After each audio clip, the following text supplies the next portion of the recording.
A linear array transducer with a musculoskeletal exam type is used to perform an ultrasound-guided injection of the knee using a lateral approach. The patient is in a supine position with the leg extended. The transducer is placed just proximal to the patella in a long axis fashion. The fibrillar pattern of the quadriceps tendon is seen above the rounded, bright hyperechoic surface of the distal femur and patella. The suprapatellar fat pad and the darker hypoechoic suprapatellar bursa can be seen in this image.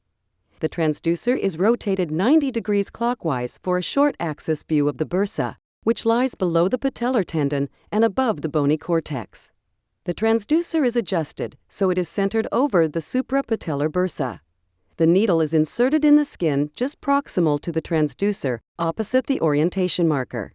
The needle is slowly advanced to lie in plane to the transducer beam and is seen as a bright, hyperechoic linear structure.